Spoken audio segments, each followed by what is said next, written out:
सबसे पहले अल्लाह तबारक व तआला की बारगाह में दुआ है कि अल्लाह तबारक व तआला इस महफिल को अपनी बारगाह में कबूल व मकबूल अता फरमाए और जाने वाले मरहूम सदाबू साहब के तमाम छोटे बड़े गुनाहों को माफ अता फरमाकर जन्नतुल फिरदौस में आला साला मकाम अता फरमाए।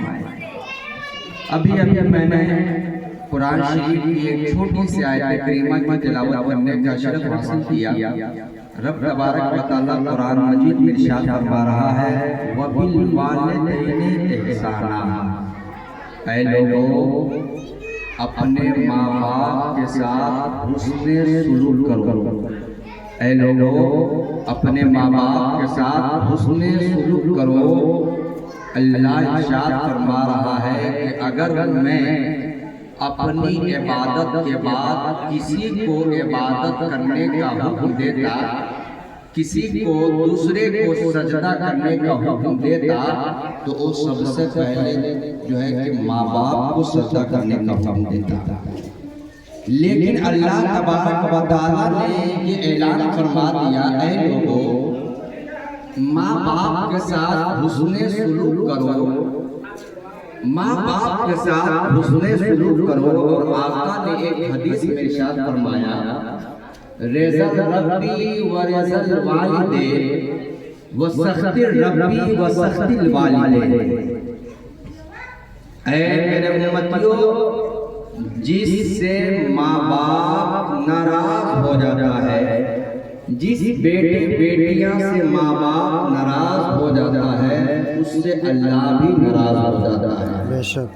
और जिससे माँ बाप राजी हो जाते हैं, उससे अल्लाह भी राजी हो जाता है, उससे अल्लाह भी राजी हो जाता है।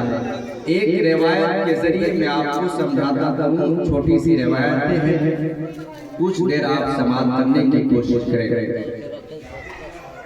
आला हज़रत इमाम इश्क़ व मोहब्बत के एक शागिर्द हैं जिनका नाम हज़रत अल्लामा मुफ्ती मलिकुल उलमा ज़फ़रुद्दीन बिहारी हैं।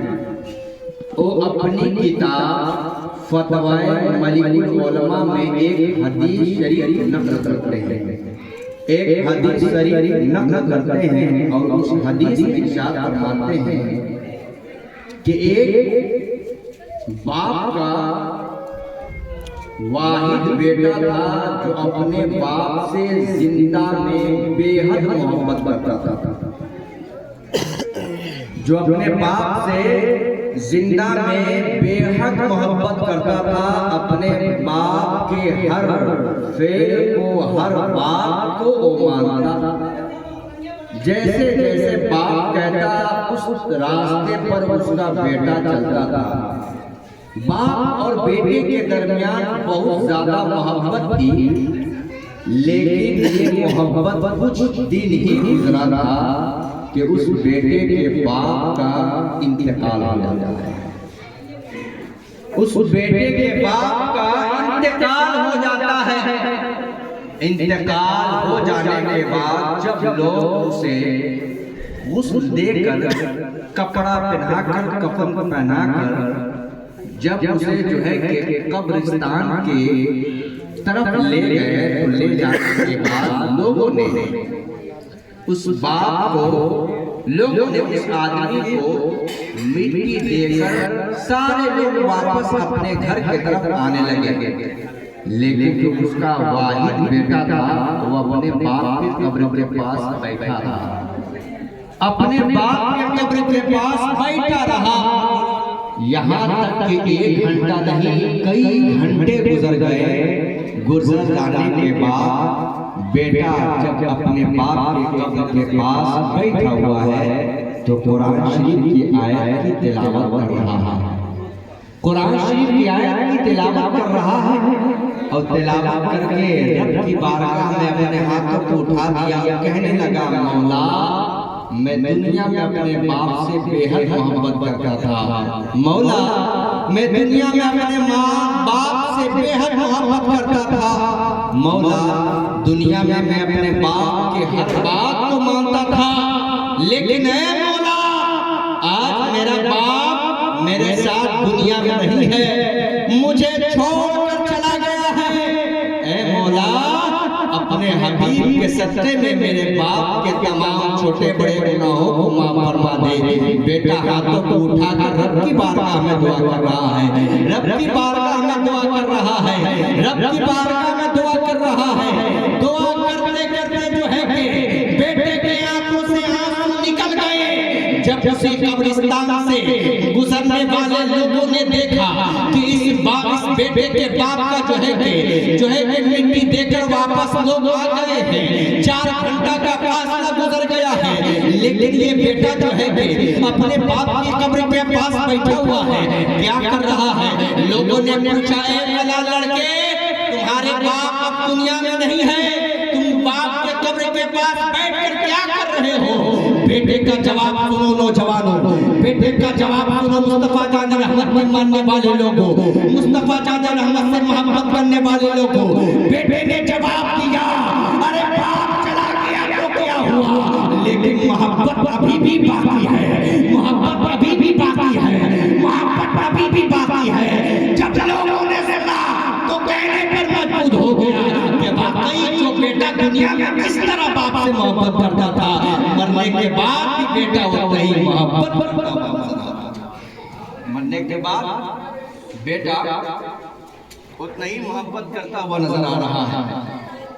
अब ये बेटा का तरीका रहा कि कब्रिस्तान से जब बाहर निकला तो दिल में ये ख्याल सोचा कि मैं रोजाना बाद नमाज असर की नमाज पढ़ने के बाद मैं अपने बाप के कब्र के पास जाऊंगा और रोजाना फातिहा पढ़ूंगा, रोजाना फातिहा पढ़ूंगा।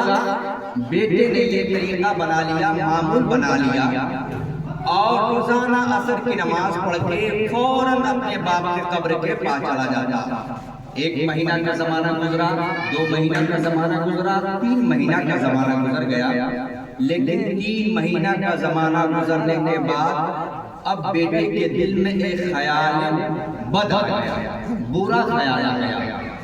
बेटे के दिल में ख्याल बद आया, वो ये ख्याल था कि अरे फातिहा पढ़ना है, कब्रिस्तान के पास जाने की क्या जरूरत है, घर ही में रह के फातिहा पढ़ सकते हैं। इसाले सवाब पहुंचाना है, इसाले सवाब तो पहुंच ही जाएगा। हमें इतना दूर से कब्रिस्तान के पास जाते हैं, अपने बाप के कब्र के पास जाते हैं, क्या जरूरत है, घर ही पे रह के फातिहा पढ़ लेंगे। बेटे के ख्याल बेटे के दिल में एक ख्याल बदला गया। कसम खुदा की जुमरात की रात थी, बेटा जब रात में खाना खाकर सोया तो सोने के बाद बेटे के ख्वाब में बाप आ गया। बेटे के ख्वाब में बाप आया और आने के बाद कहने लगा, ऐ मेरे बेटा, तेरे और मेरे मोहब्बत के दरमियान किसने दीवार खड़ी कर दी? तेरे और मेरे मोहब्बत के दरमियान किसने नफरत की दीवार खड़ी कर दी? किसने नफरत की बीज बो दिया? क्या तुम दुनिया की रंगीनियों में मशगूल हो गए?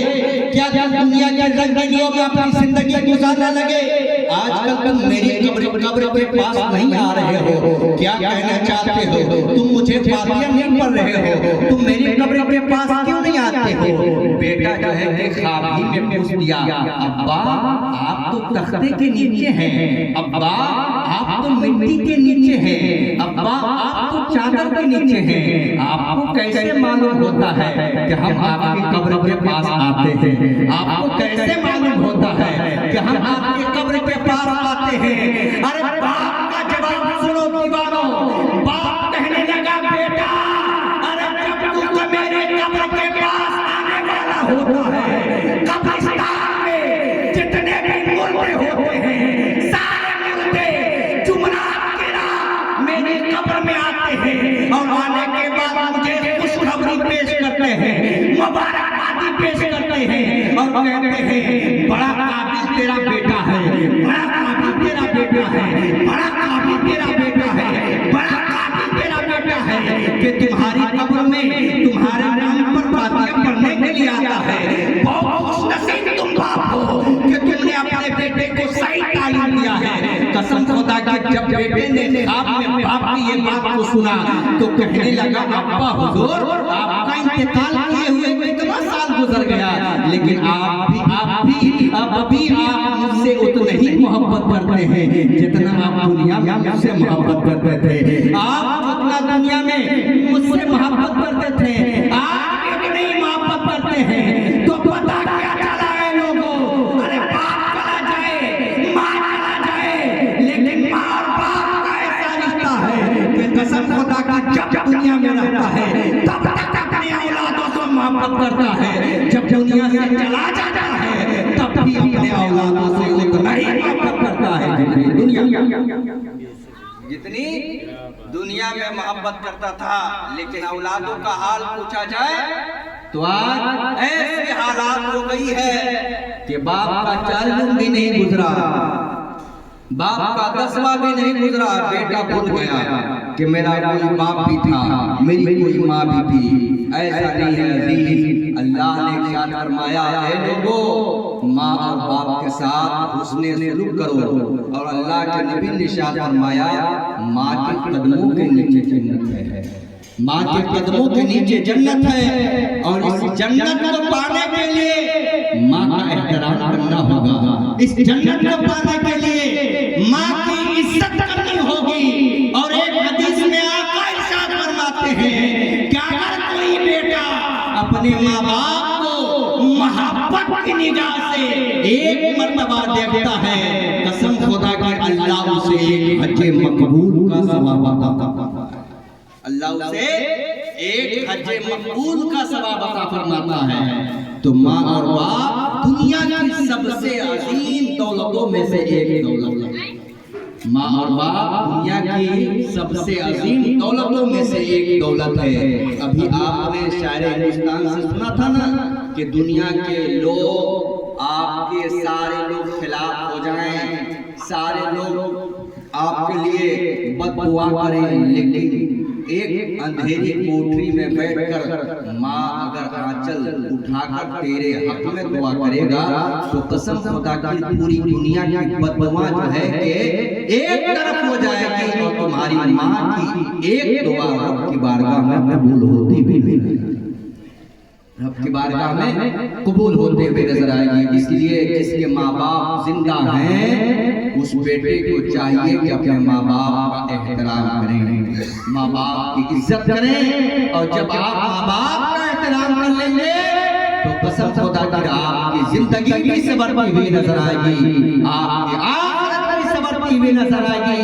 कल क़यामत के दिन जब नफ्सी नफ्सी का आलम होगा तो अल्लाह तबारक व तआला मैदान महशर में पूछेगा, तुमने दुनिया से क्या लेकर आए हो? तो तुम्हारी ज़बान बंद कर दी जाएगी, तुम्हारे हाथ में ताला लगा दिए जाएंगे, तुम्हारे जो है कि कदम जो है कि जंजीरों से जकड़ा दिया जाएगा, लेकिन तुम्हारे जिस्म का एक पुर्जा रब की बारगाह में गवाही देगा, मौला मैं जब तक दुनिया में था तब तक अपने माँ से मोहब्बत करता था, मैं जब तक दुनिया में था तब तक अपने बाप से मोहब्बत करता था। अल्लाह के दर से ये हो पाएगा, मेरे मुकद्दस फरिश्तों जाओ इस बंदे को लेकर जाओ जन्नत में इसे ले जाओ, जाओ जन्नत की नहरें इसे दे दो, जाओ जन्नत का बिछौना बिछा दो, जाओ जन्नत की जो है कि जन्नत की हवाएं दे दो, जन्नत की ग़िज़ाएं दे दो। जब अल्लाह का इतना बड़ा करम होगा तो कसम खुदा की तुम एक ऐसा खुशनसीब बंदा होगे कि तुम्हारी कब्र में भी रहमत और नूर की बरसात होगी और कल क़यामत के दिन भी तुम्हारी बख्शिश होती हुई नजर आएगी। दुरूद शरीफ पढ़ें, अल्लाहुम्मा सल्ली अला सय्यिदना व शफीना नबियना हबीबना मौलाना मुहम्मद बारिक सल्लल्लाहु अलैहि व सल्लम या रसूलुल्लाह सल्लल्लाहु अलैहि वसल्लम। आखिरी पैगाम सुनने के बाद इंशाअल्लाह खत्म कर दें। सुनना चाहते हैं कि सलात व सलाम पढ़वा दें? अरे सुनेंगे आप?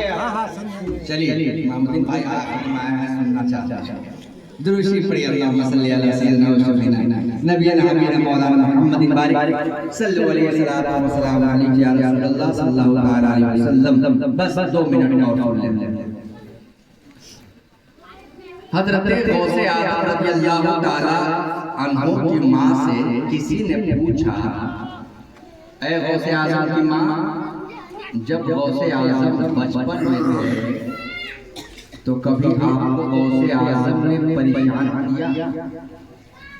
कभी आपको गौसे आजम ने परेशान किया तो गौसे आजम की माँ कहती है कि हाँ, जब मेरे अब्दुल कादिर जिलानी बचपन में थे तो एक मरतबा मुझे परेशान किया।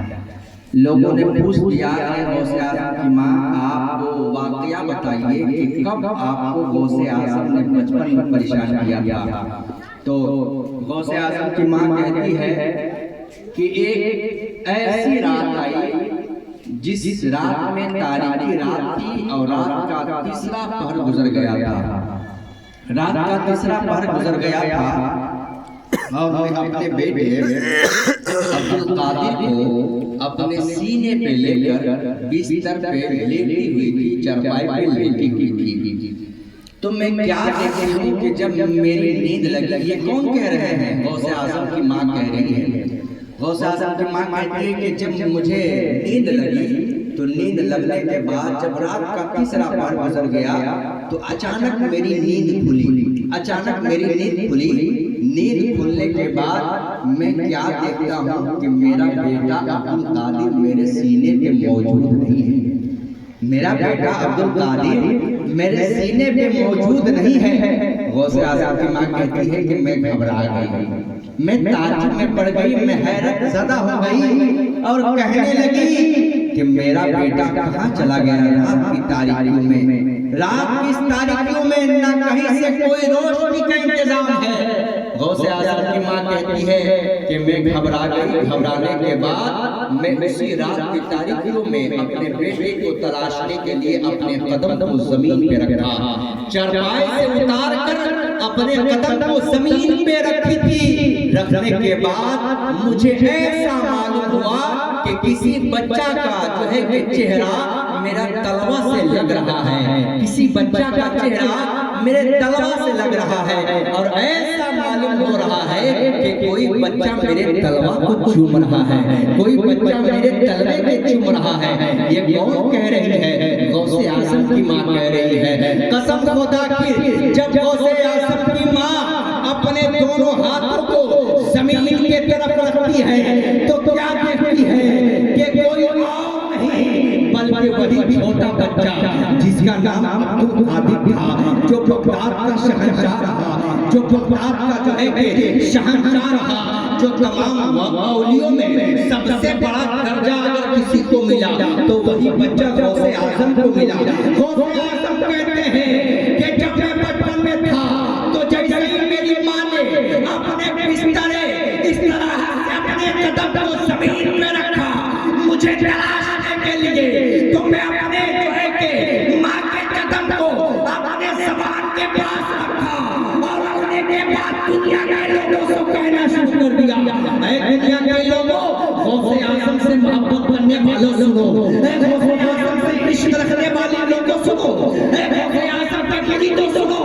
कसम खुदा की, गौसे आजम ने कर दिया कि माँ के कदमों को चूम कर गौसे आजम ने जन्नत को खरीद लिया। माँ के कदमों को चूम कर गौसे आजम ने जन्नत को खरीद लिया। ऐ मुरीदों, कसम खुदा की, तुम भी अपने माँ के कदमों को चूमा करो, तुम भी अपनी माँ के कदमों को चूमा करो।